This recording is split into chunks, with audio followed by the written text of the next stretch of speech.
But today I want to welcome our friends from Partner Bank, especially Shannon Lavelle, well, especially you too, but I know Shannon pulled this all together for us. She works really closely.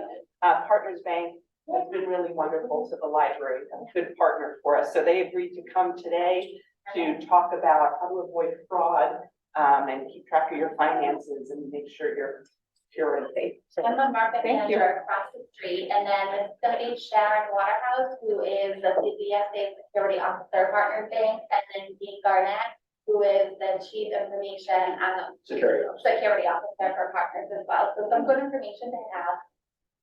I got one thing I wanted to throw in. We are recording. If you do not want to be recorded, please let me know and we'll make sure to like you.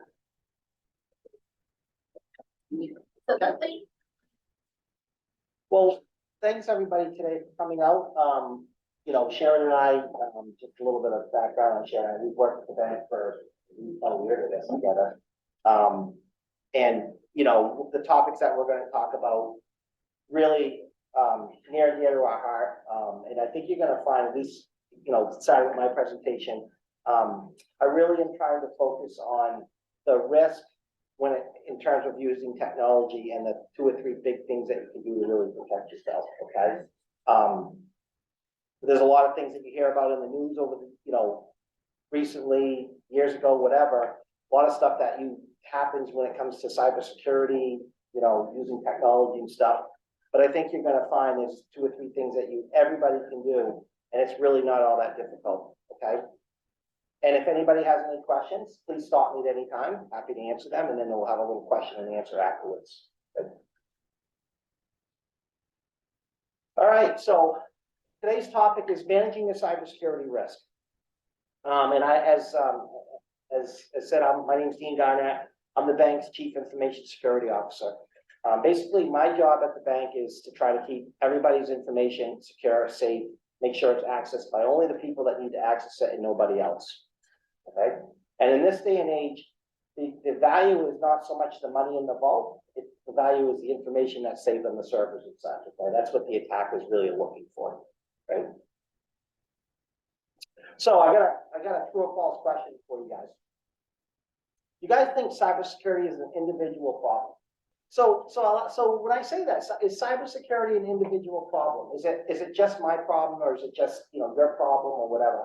And I ask this question a lot, and I get it's across the board, right? Yes. So cybersecurity is everybody's problem, right? Everything that I can do, if we come in and we can do something, we can educate people, and we can show you some risk-based techniques that you can use to protect yourself. If we can protect everybody in this room, that makes it a little bit harder for the attackers to do what they want to do, right? Now, I don't know what happened yet with Harvard Pilgrim, the ransomware attack, but I'm going to tell you, and I can't guarantee this, but you're going to probably see in the next couple slides as this thing unfolds. Sometimes they release what happens, sometimes they don't. It's probably going to be one of these 3 things that we're going to talk about. Right, it almost always is. Yep. So one thing I love to really kind of point out with people, and this is, you know, I do security awareness training with all the new hires that come in the bank and then continuous, and I always kind of ask this question or point this out. So if you look at the slide, it says cybersecurity is first and foremost a people problem, right? It's a people problem. It's not a technology problem. I have a phone. Everybody has a phone. If we do certain things to protect ourselves, we're greatly reducing our risk of something bad happening, right? But to kind of take it one step further, why is it a people problem beyond that? Well, people to make these things work, you have to write code and stuff to make them work. It's like writing a paper or whatever. If they don't write it right, the attackers kind of figure out ways to make it do what they want to do, right? So really, it all boils down to how people kind of build these, use it, and kind of, you know, mitigate their own risk, right? So it is a people problem. Increasing cybersecurity literacy, and that's why you're here today, helps reduce the risk and the impact of all of us. All right, I often hear as I talk to people, you know, in the different, whether at the bank or just outside the bank, and even my own wife, I will say once in a while, I always say, well, you do this, do that, well, it's hard, it's difficult, it's on, but when you flip it around, you go, well, if you just did this one thing, you probably wouldn't have to worry about, the impact maybe at Harvard Pilgrim Health, right? Okay? So in the end, again, sort of where I'm getting to I guess the climax of this slide here is cybersecurity really is a team sport. We're all in it together. Not one person, not just me, not just you, it's everybody that's using technology. Even if you're not using technology directly, you're still gonna have some great takeaways from my presentation and certainly Sharon's. Any questions? Okay, so I want us today to focus on risk. There's no way I can spend 20 minutes, half hour, covering every possible thing that you should do to protect yourself. I couldn't do it in a week because it's so vast, all right? But I can point to 3 or 4 bullets here. If you kind of focus on the risk and what you can do to protect yourself, okay? So let's start with the first one. Verizon Data Breach Report, which is a very common report that we reference in the industry. 81% of hacking use stolen or weak passwords, okay? 81%. So everybody in the room is going, the first thing you should be saying is, well, how come they're using weak passwords, right? The next slide, the next bullet down here is, since 2020, 81% of global organizations have reported more phishing emails. And you are part of the organization. Even if you're not working for a Partners Bank or a big, you're still gonna get phishing emails. They can still use that to kind of get your stuff or get other people's stuff, okay? For phishing emails. And then this is a little bit of an older stat, and it certainly has increased a little bit, but it's still a good one. Bitdefender reported that 60% of breaches since 2019 or in 2019 involve unpatched vulnerabilities. Okay. Now you might not know what patching or a vulnerability is, but I'm going to explain that to you here in a second. So I'll ask you this: if I have 3 bullets, and you look at those 3 bullets, if we figure out a way to maybe mitigate that, maybe that's going to help us solve some of these problems. Okay. I'm going to give you a little tip here. Most of everything I've ever seen when it comes to cybersecurity and IT, and I've been doing this a long time, it's usually one of those 3 things, and you probably will find out if they release it that Harvard Pilgrim, one of these 3 things was not right or happened, probably phishing. Okay. All right, so let's start with password risk. Why do people use weak passwords? Because they want to use passwords that are easy to remember. Okay. We recommend in the industry to use strong passwords or passphrases, right? So there's two types of passwords up here. There's a complex password, and you can see it's whatever it is, BioLab, whatever. It's harder to remember, but it is a strong password, right? If you use a password and the password is your name, your kid's name, your favorite baseball team, or anything like that, you almost guarantee that something will probably, I shouldn't say guarantee something, but it greatly increases your risk of something happening because they are so simple to figure out, and the attackers know that. If you add a little complexity to it, it makes it a little bit more difficult, okay? Unfortunately, today we're not going to go into the time frame about how to kind of develop passwords, but at the end of the, and I think you guys will have this, I provided a lot of references so you can kind of go look at some of this yourself. But one thing I will tell you is it talks about passphrases. Passphrases are really preferred because they're easier to remember and they're longer, right? Passwords are always better if they're longer. So if you look at something like that, Red Sox World Series champs 2018, you change a few of the letters up, most people can remember that, as opposed to a complex password above it. All right? Okay. Reuse of stolen passwords. So the first thing I want you guys to do is think about using complex passwords. Think about all the passwords that you may be using, and think about you know, how easy it would be for somebody to figure them out. And if you're not following these password guidelines, think about changing them, okay? Reuse of stolen passwords. This is a huge, massively big risk right here, okay? Reuse of stolen passwords. If you have a password and you are using it on multiple sites and something happens, guess what? They now likely have an opportunity to get into all the applications and everything else that you might have used that one password on, right? So how do we fix it? We use a separate password, right? For the applications that we should use, that are, especially the ones that are, more important to us, that have a lot of critical data, right? And I love to see everybody shaking their heads because I don't know how many times I could go and I could do this presentation 100 times and I still would come back and people would still be like, no, we use the same password, it's just easy, right?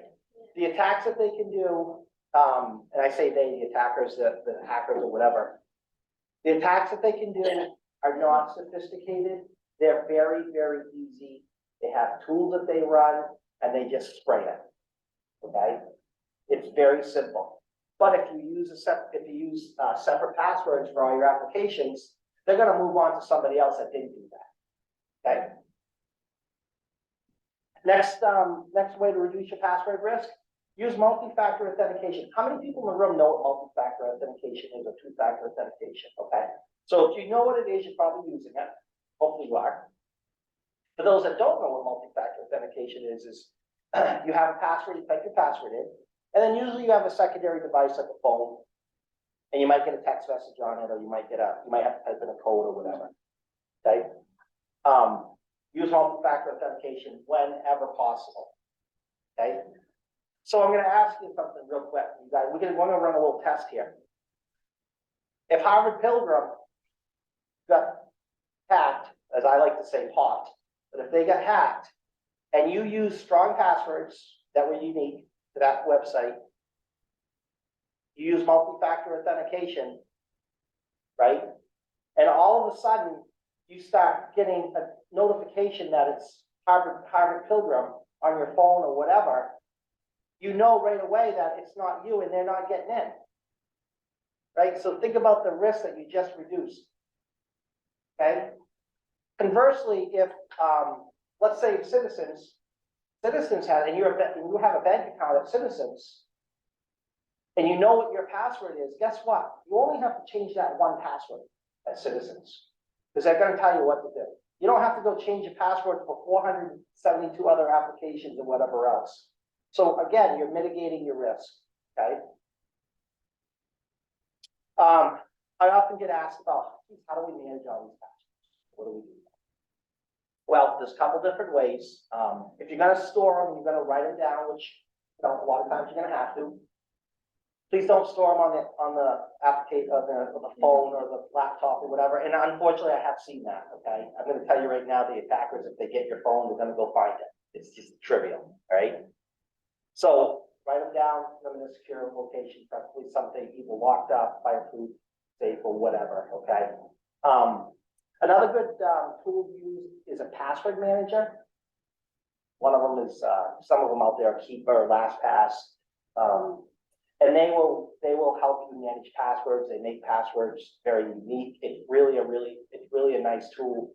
However, I will tell you this, and again, I can't spend the time going into a password manager because we could have a full seminar just on that. They're great tools to use, but you got to use it correctly. I've seen people use password managers, but they use all the same passwords for all their websites, right? And I go, well, that doesn't really solve anything. Okay. Again, you'll see some links in the back for all this stuff if you want to look it up. Anybody have any questions? Yes, actually. Go ahead. The secondary one says something you have. Hmm? So is that like a dog's name or something like that? No, very good question. So passwords, something you know is your password. Something you have is like a phone, something you own, right? So if you type in the password, you know your password, right? Something you have is you have to have it in order for the secondary part to be verified, okay? If somebody gets a hold of your account and they know your password, they're not gonna have your phone to authenticate it. Yeah, you often see, that's why it's called second factor. It's something, usually it's something you know, something you have, something you are. So do I the computer versus phone? Say again.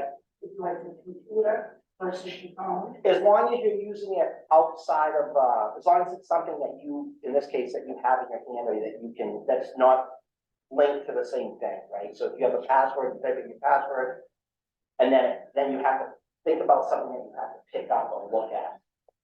Right? I mean, Well, there's, There's all kinds of things, there's all kinds of fraud on Facebook and I'll go over She's that gotta in go, our yeah. demonstration. Yeah. And things to look out for and when it comes to Yeah. Facebook, but Facebook is Facebook, LinkedIn, Snapchat, any of those social media sites are extremely vulnerable. the fraud, cybersecurity, they go sort of hand in hand, unfortunately. Again, a lot of what we're gonna talk, what we've talked about so far and what we'll continue to talk about will protect you, help protect you on some of the social media platforms, okay? Not gonna protect you 100%, none of this will. There's nothing that's 100% silver bullet that you do all these things, you're guaranteed. All we're trying to do is live to somewhat of an acceptable level, you know, again, you saw the stats, everybody, you know, those 3 bullets, these are the things that happen, right? So why don't we just try to fix those things, right? Saving it like on a web, like if you use a browser like Internet Explorer or, you know, something you use to surf the internet, those are settings in there that you can turn off. But you also don't have to accept it, right? So if you go to a website and it's prompting you to save a password, tell it no, and it usually you can say no always, okay?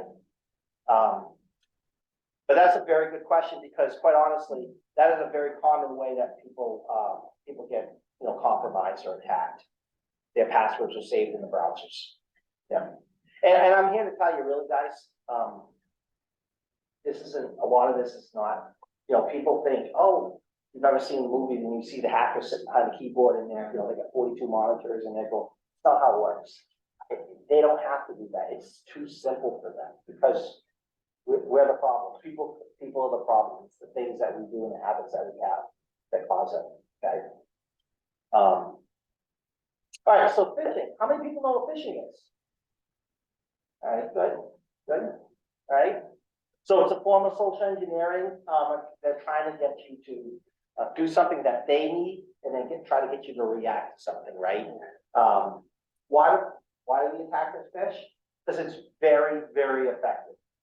It doesn't cost them anything. Imagine if you could run a business and you didn't have any overhead, but you got all kinds of money, right? If I buy some email addresses or whatever it may be, which are cheap on the dark, what they call a dark web, I can buy a bank of a block of email addresses and put them in a program that doesn't cost me anything and blast them out to people and ask them to change the password. I need your password. Sense of urgency.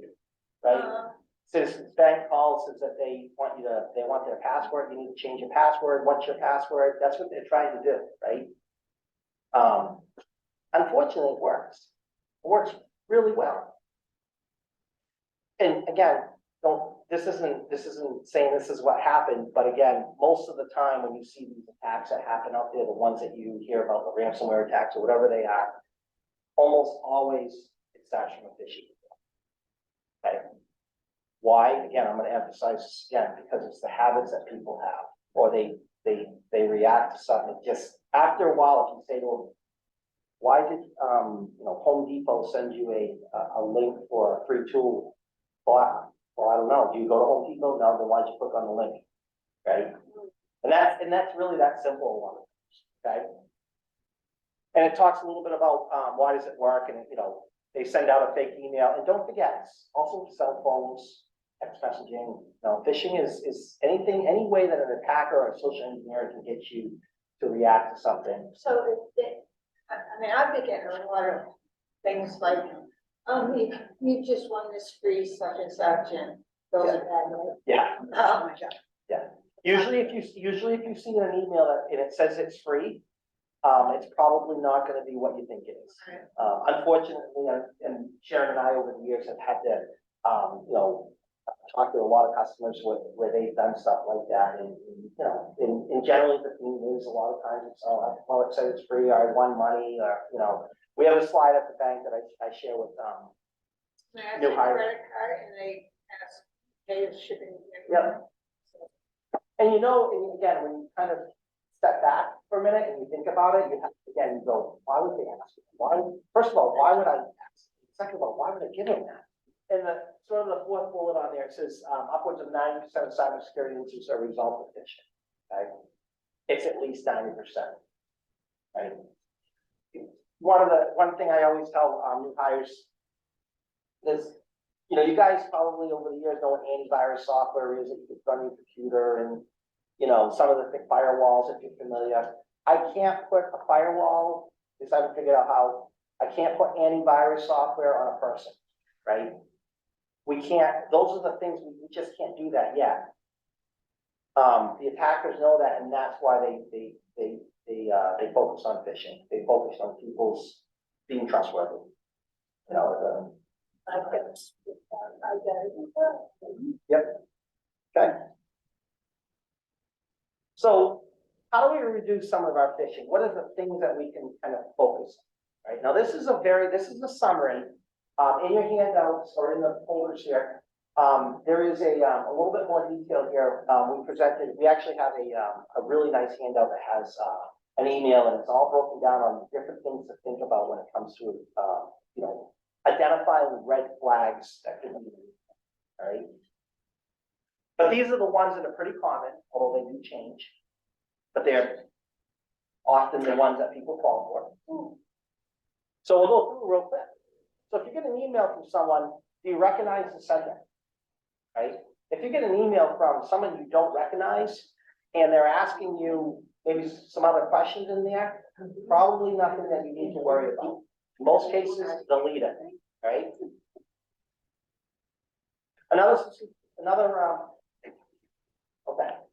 Suspicious email. Another suspicious email. Why would somebody email me? And I always like to use Microsoft. Why would Microsoft or Home Depot or, you know, Citizens Bank or somebody like that you have nothing to do with send you an email, especially Microsoft. Microsoft doesn't send email. Okay. People fall for it all the time. Goes to a group of random people. Again, let's build the story. Who's the sender? What was the suspicious email about? And it's to a group of people that you don't even know. Okay. Hyperlinks. This is very common. Misspelled. Doesn't match the email address. Right. The date that you got the email. Did you receive it at 3 o'clock in the morning and they wanted you to reply right away? I mean, again, probably not really a good thing here. I guess it's too. Yeah. Asking for information that would not make sense for you to share. Right? Why do you want to share your social security number to Home Depot? Right? So when we talk about this stuff, it's easy for people to kind of say, yeah, that makes sense, but they fall for it all the time. People fall for it all the time, right?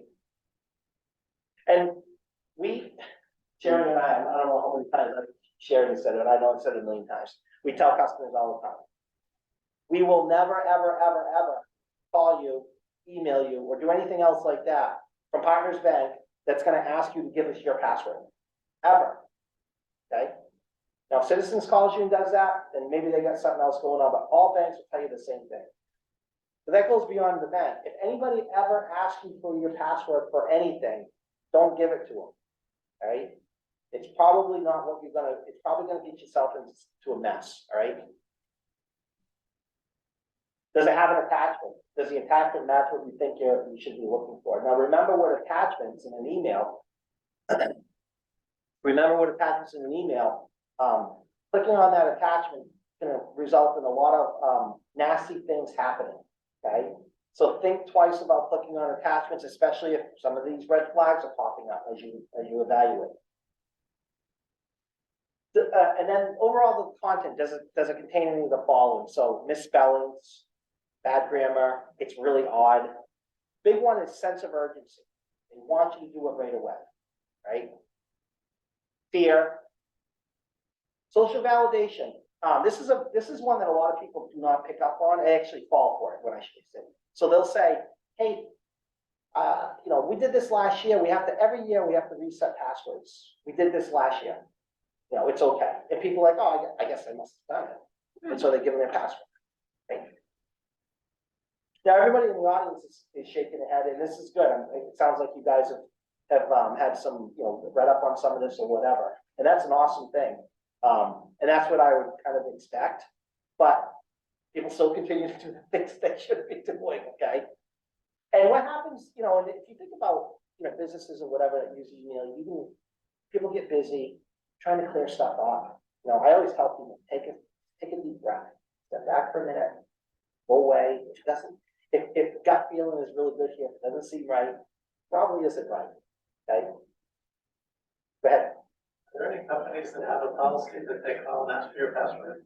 No, Not that I'm aware of. no, That's what I would think. Nope. Or email or call or Nope. text or whatever. no, we at the bank, we Not will. just banks. Yeah, no, but I'm just telling you, just to give you an idea of how it works. We will literally, if we find out that anybody gets asked for a password, it won't be a good day for that person. That's how serious it is. And in most cases, if you have a bank calling you, I know that myself and my deputy practice this, but if they call you and you're not comfortable with speaking to them on the phone, Yeah. call your local branch and ask to be redirected to them. Yeah. That you can always go to wherever you do Right. banking to and talk to them in person. Right. And we always leave messages, this is who we are, this is why we're calling. And you can reach me on my direct line, or you can go to any local partners bank and ask to be directed to Sharon Waterhouse. Yeah. So super important, because some people are just not comfortable accepting our calls, and that's okay. But knowing that you have that right to go to any bank, whether it be Partners Bank or whether it be Citizens Bank or Bank of America, you should always be able to go into the bank or call your local bank and then ask to be redirected to somebody. Yeah. So super important but no companies that I know of are gonna call and ask you for your password. Yeah, very good question. Say the same thing about any phone call you get where they want you to buy something from them. You Oh, say, yeah. give me your phone number, I wanna think about it, I'll call you back. Yeah, And Yeah. They don't. Yeah.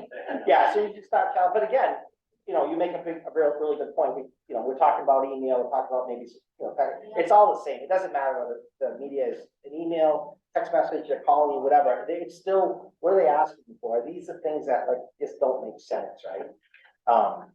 Thank you for doing this, because I'm a problem child. Well, hopefully you'll be a little better at this. When you get a new cell phone, or you get a new coverage, they ask you for your social security number. Right, I have to get it. And insurance companies.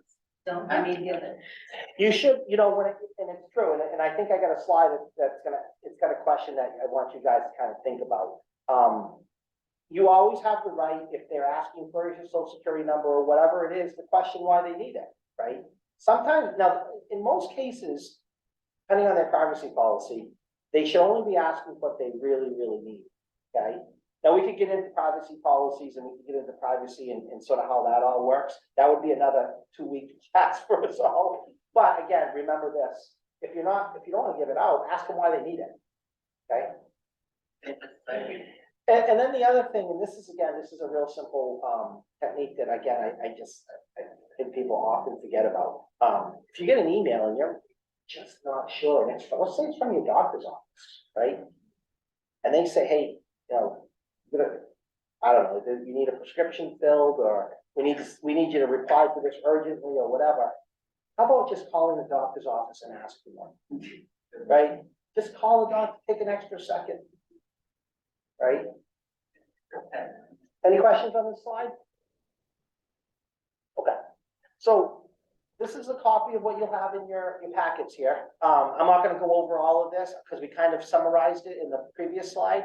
But if you use this and you kind of study this a little bit, maybe put it next to your computer or your phone or your tablet or whatever you have.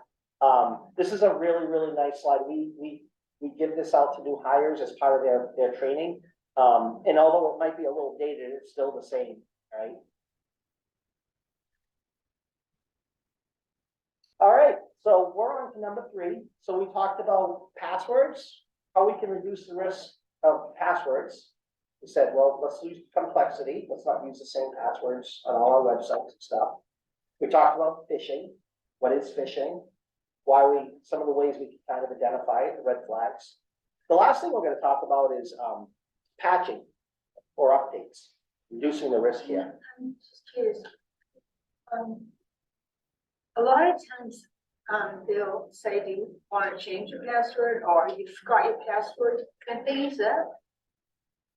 You know, if it comes up, if someone types in something and it doesn't. Yes, they then can. you can change your password. Yeah.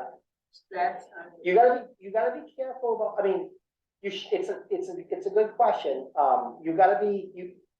You have an opportunity in most websites or most applications where you can change your password on your own. So if you are being prompted to change a password, go right to the site directly. If it's in a link or an email or whatever, usually you're better off go directly to the site and see if it's prompted, right? thank God you guys came here. Well, we like to hear that. That's great.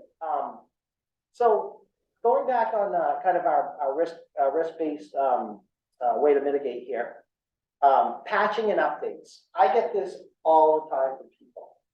They have a phone. How many people have a phone? Probably everybody has a phone, or how many people update their phone? Occasionally. Okay. How many people don't really know? Don't really know. Right. Easy. It's easy once you know. Here's the thing. When the way this works, and I'm going to try to explain this in, I guess, software is written. And remember, we talked a little bit about it's technologies and people problem, right? So when we write software, people are writing the software. If they write software and there are vulnerabilities or ways that somebody can manipulate that software to cause bad things to happen, right? That's the people problem. Unfortunately, that happens. There's a lot of bad software out there, right? But what they do when they find it is they release an update, a security patch, a firmware update, whatever it may be. And generally the way it works is this way. It's not the attackers that find it first. It's people that are doing internal reviews. Sometimes it's bug bounty, whatever. They find it before the attackers do, right? It's a little bit of a timing thing. When they find vulnerabilities or issues that can cause some problems in software, then they release an update. They want you to patch it before the attackers take advantage of it. Okay? So keep your devices updated. In most cases, well, in almost all cases, on like phones, computers, watches, Wi-Fi routers, whatever they may be, you can have, there's a setting in there that will do an automatic update for you. The update comes in, accept it. Just accept it, do the updates. Again, I talk to a lot of people and I ask them, well, when is the last time? I don't know. But when you do, it screws up something. Couple of apps. Sometimes it will. It's no longer. Sometimes it will, yeah, there's no doubt about that, it does happen, but you'd be better off having a few apps that maybe you have to reinstall than having somebody having full unfettered access to your cell phone, okay? That's just the reality of it, but you are right, sometimes, patches and software updates do cause issues, but most of the time they're a lot less than what would happen if somebody got out of your device. And remember, when they get a hold of your device, in most cases, you're not gonna know about it, right? They're gonna have it remotely, and they're gonna be doing things on there that you won't even suspect, right? And you had asked how to do it? After the presentation, I'm sure one of us can sit with you and show you how to update it, put it on automatic. So, you know, one thing I wanted to point out on here.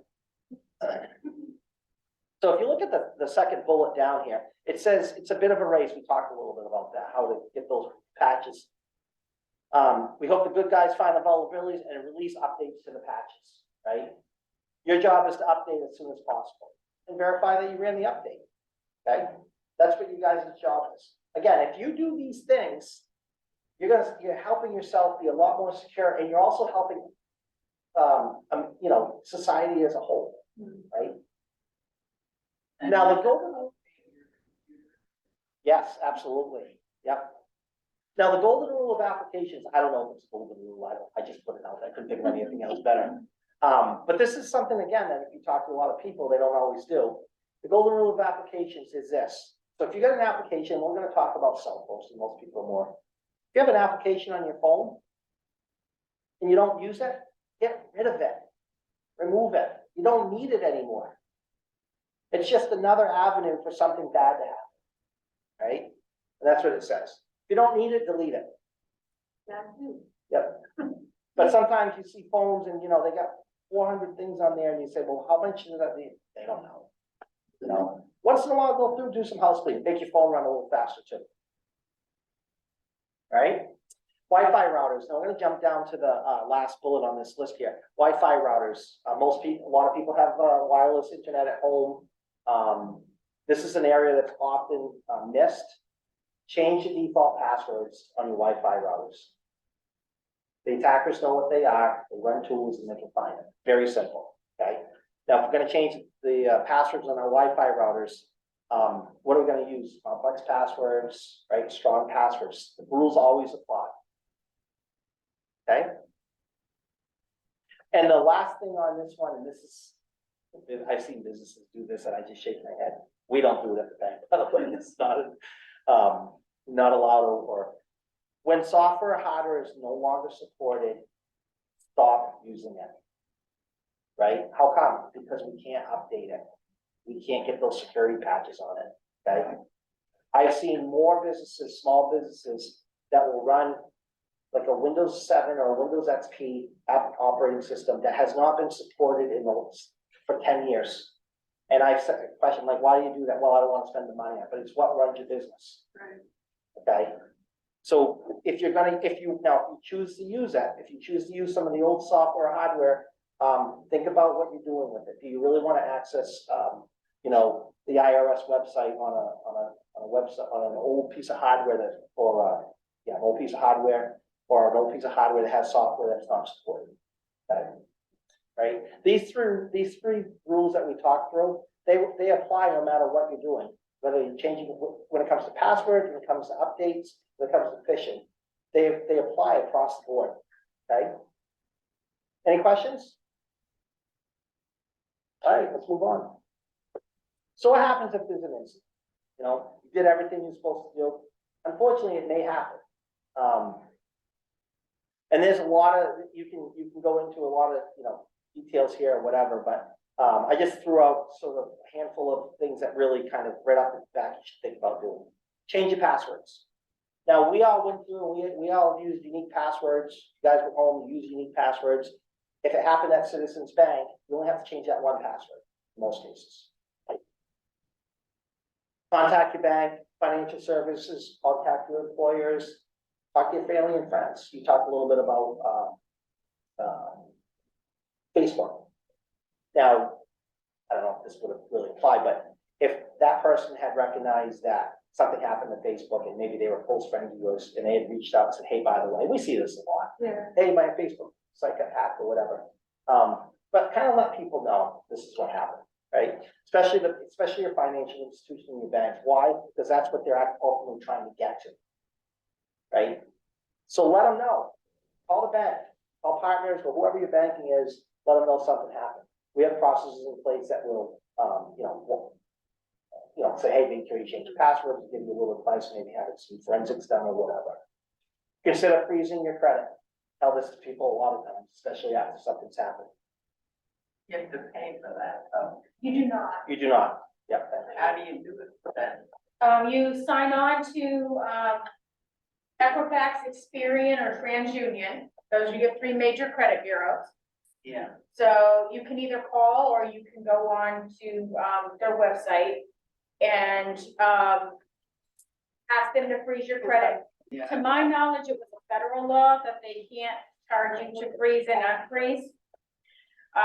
There's all kinds of ways to freeze it and unfreeze it, going online to do it, calling them to do it. Some people have apps on their phone. But it's so super important. Moving on here, delete your digital accounts you're not using. A lot of people forget about this one. You know, if you're not, if something happens and, you know, again, it's kind of like software. If you're not using the software, why have an account that's sitting out there that you don't need to use anymore, right? Enrolling credit monitoring, that's, you know, that's always at least, a good step. Because again, they're trying to get that information. And then really be super vigilant, thank you, I couldn't read that. About everything, so just kind of be aware, you know, step up your game a little bit, look for those phishing emails, follow the red flags, change your passwords, you didn't use the same passwords, keeping all your updates, all your devices updated, okay? The point of this slide here is to try to give you something to think about if it happens, but also following the 3 or 4 steps that we've talked through, kind of puts you in a better position to deal with it, and also hopefully makes it a little bit less of an issue, okay? All right, so what are some of the common incidents that we just know about? I mean, not necessarily that we see specifically at the bank, but just some of the things that I witnessed firsthand, with customers of the bank or people I know, or whatever. One of the big ones is the Microsoft support alert. Has anybody ever gotten this in the room? It's called the Microsoft support alert. There's a slide up here. Okay. This is a really, really big common, and it doesn't matter whether you have a computer or a phone, it happens on both. And basically you'll be surfing along and then all of a sudden you'll get a banner like this that says that Microsoft support alert. And usually it says there's a virus, and you can see in this one it does. And they want you to call a phone number, right? I'm gonna tell you right now, Microsoft is never gonna send you an alert like this and tell you this. That's not how they operate. And people will call the number, they'll get on the phone, and they'll get somebody very nice on the phone, and they'll ask you to have access, and they're gonna fix it for you. And I've literally seen it with screens are zipping through, and it looks like they're doing all kinds of stuff, and you're paying them money, so it's all set. And what they've done is, one, they paid them money, gave them a credit card, and they also gained access to your application or your computer, and they can come in anytime, okay? Nobody from Microsoft is gonna ask you, is gonna request support. Just remember that, I promise you, okay? Okay, and then common incidents, ransomware. So we talked a little bit about ransomware earlier. That's a very, very common incident, you know, something to be aware of. I'm gonna stop there because I need to give Sharon some time. I wasn't sure what the time frame was. Yeah. So, but we can talk about ransomware afterwards. So I'm gonna turn it over to Sharon. I did include all of the information in the folder too, so if there's questions that anybody has, don't hesitate to let us know. So, in my presentation, we're gonna talk a little bit about fraud. At the bank, we see fraud almost every day. Every single day, we have an incident, 2 incidences of fraud, so it's very common. And I'm just gonna talk about some of the common scams that are out there, so that hopefully I can give you enough information to protect yourself. Lottery scams. You had said something, a little bit ago, you know, oh, you won the lottery, or oh, you've won Publishers Clearinghouse. You need to send us, I don't know, $300 to pay the taxes or whatever. Think about, did I play that lottery? I've heard people say I won the lottery in Canada. I says, have you been in Canada lately? No. How did you play the lottery in Canada if you weren't there? So, you know, ask yourself, was I there? Was that something I engaged in? But They will typically try and steal money and steal your credit card information if you go to pay those taxes or you go to pay the fees to ship it. Publishers Clearinghouse will never call you or Correct. write you or anything. Correct. They only show up They in only person. Show up in person. Yeah. Are you selling something online? How many of you engage in Facebook Marketplace? Let It Go. Any of those. Be very careful when you're talking about Facebook Marketplace and selling things online. Think of how you're gonna get paid. For example, if you're selling a Kirby vacuum cleaner for $350 and somebody sends you a check for $5,000 and says, here, I can't cash the check, but take your $350 and then mail me back the difference. I always tell people, do you go to Walmart and pay $1,000 more, expecting them to give you $1,000 back? Yeah. No. So think about that going forward, you know.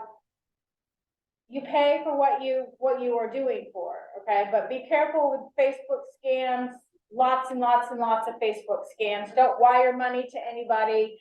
Don't give bank checks to anybody. If you're selling on this, you should meet with them in a public place, and usually cash is the best way to exchange information and purchase an item. And artists with websites. Mhm. I've gotten 2 or 3 emails. I really want to buy this picture. How much is it? Blah, blah, blah. Yep. Yep. Be super careful with that. Paying by gift cards. Gift cards are great if you're giving them to your grandkids, or you're giving them to your children or relatives for graduation, whatever the case, but you should never pay for anything using a gift card. If somebody is asking you to go buy gift cards to pay for an item, that is a scam. Okay? And I'm gonna keep this kind of high level in the interest of time, but you do have the PowerPoint with all of the red flags here, but, we see this one all the time. Mailing cash inside magazines. Okay? Super important that you never mail cash through the mail. Okay? I know, you know, I see some of you shaking your head, it happens. Okay, especially with grandparent scams, okay? Super important, never mailing cash, never giving cash, never using cryptocurrency, things of that nature. Now they're saying don't send checks through the mail. I could support that statement, because what they're doing is they're stealing, if you do, write checks for your bills, I don't know how many of you go by the post office and drop it in the blue box that sits out front. Be super careful. You should always take them inside the post office, because what they do is they steal the mail out of there. They get checks.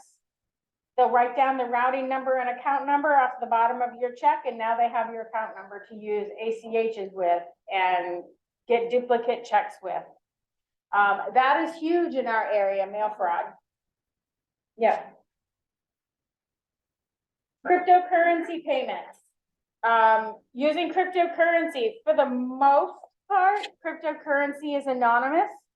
It is reported out on what we call a blockchain, on the internet. But a lot of your criminals and people who are trying to defraud you want you to use cryptocurrency to send them money, because it's virtually untraceable. Okay? Sometimes they'll ask you to withdraw money and go to a Bitcoin or a cryptocurrency ATM, which exists. There's one in Manchester Airport. There's one in the Portland Airport. There are a few around. But once you put the money into the ATM, I guarantee you that money is gone. Okay?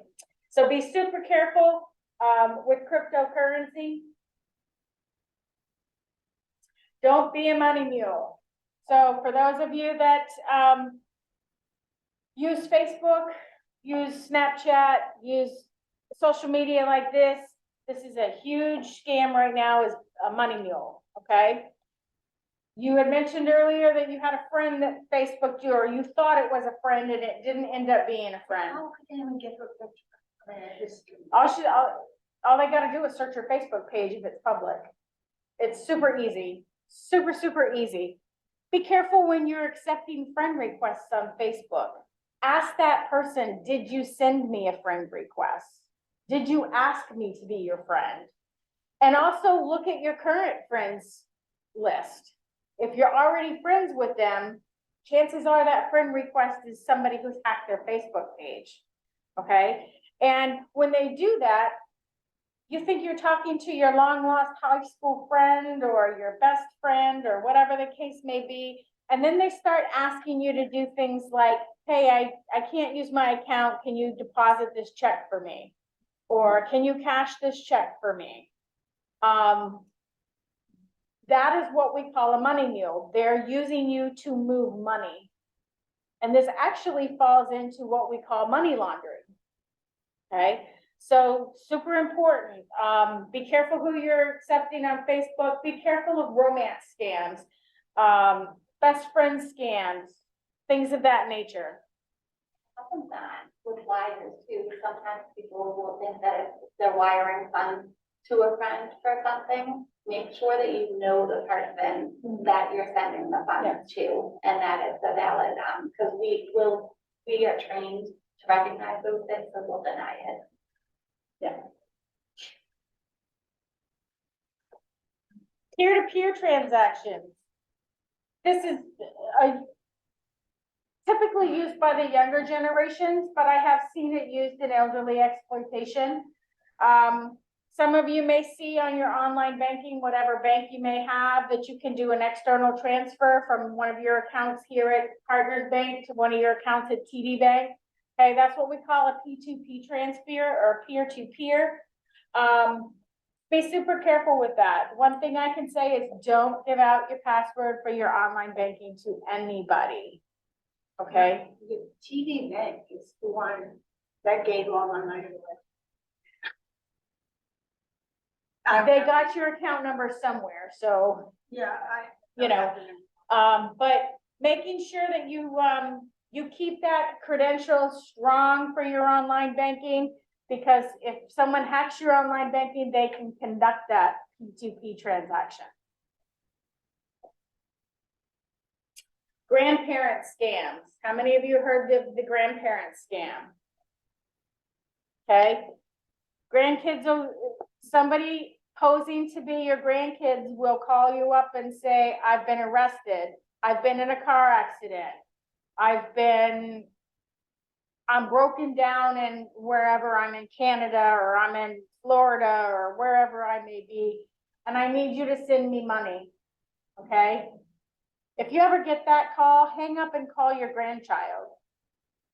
Because in most cases, they're probably not in jail. They're probably not in Florida, nor are they in Canada. I will give you just a really quick synopsis of somebody I know that fell for a scam. He mailed $28,500 to Canada because he thought that his grandson was in jail. Okay? Even though the bank asked him multiple times when he was withdrawing money, are you sure you're not being scammed? Has anybody said that your grandchild is in jail? Has anybody said you have malware on your computer? I know that, you know, those questions may feel intrusive when you're in a bank, but the people there are trying to protect your assets by asking those questions. Because if he truly would have said to us, my grandson is in jail, we'd have told him, call your grandson and see if he's in jail, because chances are he's not. But he ended up mailing $28,500, and once it's gone, it's gone. So I had a call last week, a male sounding a little weepy and that they needed support. Well, I have no grandchildren. My grandson has 4 paws. There is no question. I just hung up. I always tell my grandchildren and my children, this relationship doesn't come with bail money. So they're not getting anything out of me anyway, but this one is very, very, very common. Okay, calling you, saying your grandchildren, and you want to help your grandchild. You don't want your grandchild in jail. So they're preying on your sense of urgency. Okay? IRS scams.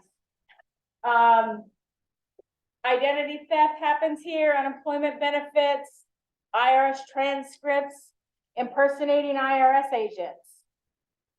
Please know, the IRS will never call you. Any communication that comes out of the IRS will come through the mail. The IRS does not call people, okay? But there is some going around that, oh, this loan that you applied for needs a transcript of your tax records or something along that lines, and people are falling for it. So just be super careful about anybody posing to be an IRS agent or asking you for information for your tax returns, things of that nature. And I did just put some, there's a link to a website on the PowerPoint. There's all kinds of IRS scams happening. So again, if you get that call, hang up and call them back. I know you're gonna wait for 3 hours, but waiting for 3 hours for the IRS is better than losing thousands of dollars. Another one out there is Medicare scams. They'll call and they'll tell you that they've canceled your benefits. You need to verify your Medicare number. Or they need to reissue your Medicare number because it was stolen or hacked. Once again, same concept as the IRS, Medicare will never call you asking for your information. Any communication from Medicare always comes through the mail. So is it a scam if they call you to say you, I can't remember what it was, they wanted me to get first alert kind of thing. But I was supposed to give them my Medicare number and Yes. I just said, no, that's okay, I don't need it, bye. Think about it from this perspective. Your Medicare number, your social security number, your birthday, your personal identifying information should never be given to anybody unless you yourself has initiated the call. Okay, if you have initiated the call to purchase medication, or you have initiated the call to sign up for insurance, or you initiated the call to get a new cell phone provider, if you have initiated it, then it's typically safe, okay? But if somebody is contacting you and they're initiating, you want to make sure you keep all that private, personal identifying information to yourself. Again, you need to think about it from the perspective of, did I initiate this transaction? You want the mortgage, so you. Right, I initiated this transaction versus them coming to me, Yeah. looking for things. But be careful with things, you know, COVID-19 was a big thing. We'll give you early access to the new vaccines and, you know, at $10 a piece or whatever. Although COVID is, I'd like to say primarily behind it, there's still a lot of COVID-19 scams out there. Free medical supplies. How many of you on the TV see, oh, we'll give you free medical supplies or free diabetic supplies or things of that nature? Be leery of those, okay? There are some that steal your Medicare benefits. Refunds and overpayments. Trust me. They're not gonna give you money back. I guarantee you. So there's a scam going out there where they say you've overpaid on your Medicare premium, we're gonna send you a refund back. Okay, and then you're supposed to take that refund and pay a new subscription for part of it. Okay, what's happening is they're having you cash a check for them, they're sending the money back, that check's gonna come back fraud, and you're gonna be out all that money. Okay, so be careful of that one. And then fake plans, you know, a lot of times during, I guess it's open enrollment season for Medicare or whatever. Be careful who you're calling, be careful who you're dealing with. There's a lot of people out there that have fake plans for Medicare. Okay. So I made it through the PowerPoint presentation. Are there any questions about scams or frauds or anything Dean covered? Did we give you some good information to take back and, It's nice to have the packet, I think, for very helpful, because it's a lot of information yeah, for me. Yeah. anyway, So it's nice. Documented and your preference and just look at the page thing. I know Melissa has a lot of tools on the library website as well, who to contact. Yeah, I think we've scratched the surface. There's Oh. so much more we can cover. Yeah, Um, for sure. Michelle and I teach computer classes, introductory computer classes here at the library. And one of the things we've talked about is scams on the internet, so we Yeah. will continue to do that. If there are things more specific you're interested in, perhaps you could come back. Oh, if we sure. have a list of Yeah. questions for you, or, Absolutely. Yeah, anything we can help with, like it's all community focused to try to mitigate fraud and help in any way, or if there's another topic in the finances that you'd like to hear about, let us know. Are people born I went to one I'm sorry? Are people just born a bad? while ago, and they said use the, Oh, yeah, it's one of the fraud protector ones. yeah, Yep. I mean, it was still. So the reason they ask you to do that is what we call an RDF protector. People will sit in parking lots, Yeah, and it happened to my daughter in Arizona. It's scary. And they will sit in parking lots and they have like this scanner that goes out and reads the mag stripes on the back of them. And they'll steal your credit card and debit card information. But if you keep it in that, that protector right there, Yeah. they can't get to the mag stripe. So that is a scam that does happen. Yeah, it's good that you have that. There are some wallets also out there that are RDFR wallets that protect you. thank you all for coming today. I'm sure our guests will stay around for a couple minutes. Oh, sure.